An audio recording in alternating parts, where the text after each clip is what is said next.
Sobat Kairos yang dikasihi Tuhan Yesus Kristus, renungan firman Tuhan bagi kita saat ini tertulis dalam Matius 5 ayat 7. Berbahagialah orang yang murah hatinya, karena mereka akan beroleh kemurahan. Sobat Kairos, dalam buku The Paradox of Generosity, Christian Smith dan Hilary Davidson, dia berkata bahwa kemurahan hati akan berdampak positif pada kebahagiaan, kesehatan, dan tujuan hidup dari orang yang melakukannya. Bahkan dikatakan pula bahwa orang yang murah hati akan menerima kembali apa yang mereka berikan. Melepaskan sebagian yang kita miliki akan membuat hidup kita berbuah. Pernyataan ini dicetuskan lewat penemuan akademis dalam bidang sosiologi tentang dampak dari orang yang bermurah hati kepada orang lain. Sobat Kairos, mengapa kita harus bermurah hati? Karena Bapa kita yang di sorga, seumur hidup ia murah hati dalam Mazmur 30 ayat 6. Dan sebagai anak-anaknya, kita wajib dan harus mengikuti jejaknya. Hendaklah kamu murah hati, sama seperti Bapamu adalah murah hati, dalam Lukas 6 ayat 36 juga mengatakan. Bukti nyata bahwa Bapa itu Maha Pemurah adalah ia rela memberikan putranya Yesus Kristus untuk mati di kayu salib demi menebus dosa umat manusia, yang olehnya kita diselamatkan. Selama pelayanannya di bumi, Tuhan Yesus juga selalu menunjukkan kasih dan kemurahan hati terhadap semua orang.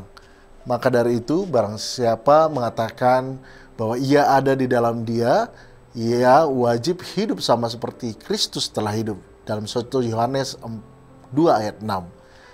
Tuhan Yesus mengajarkan kepada para murid-muridnya untuk hidup bermurah hati. Matius 5 ayat 7 menyatakan berbahagialah orang yang murah hatinya, karena mereka akan beroleh kemurahan. Kata murah hati berasal dari kata elamon yang artinya belas kasihan. Kata elamon ini merujuk pada pemahaman yang memberi bantuan kepada yang menderita untuk meringankan penderitanya. Oleh sebab itu, elemen itu mengandung 3 nilai. Yang pertama ada nilai simpati, nilai empati, dan nilai pengampunan. Tuhan Yesus menginginkan para muridnya untuk bermurah hati atau berbelas kasihan kepada sesamanya yang sedang mengalami penderitaan atau pergumulan. Bermurah hati menunjukkan sikap diri yang mau hadir bagi sesama dengan bersimpati dan empati.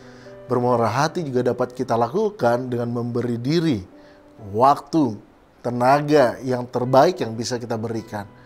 Oleh karena itu, bermurah hati tidak perlu menunggu saat hidup kita berkelimpahan, melainkan dapat kita lakukan dalam berbagai situasi dan kondisi.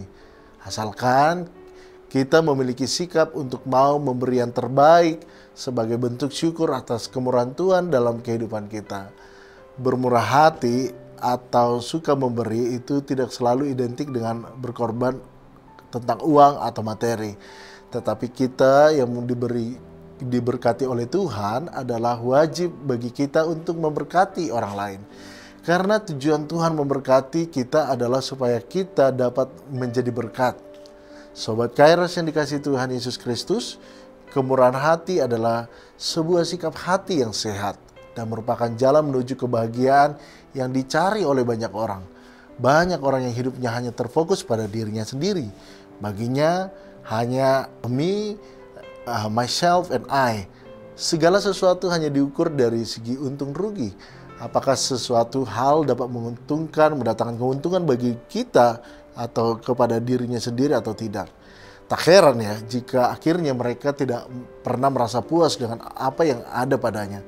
Hari ini firman Tuhan sangat mengingatkan kita semua untuk menjadi pribadi yang murah hati. Teruslah menjadi murid-murid Kristus yang bermurah hati, karena kita telah beroleh kemurahan Tuhan yang tidak pernah berhenti. Teruslah menjadi murid-murid Kristus yang bermurah hati, karena hidup kita akan berlimpah kebahagiaan dalam Tuhan. Amin. Selamat beraktivitas Sobat Kairos. Tuhan Yesus memberkati. Shalom.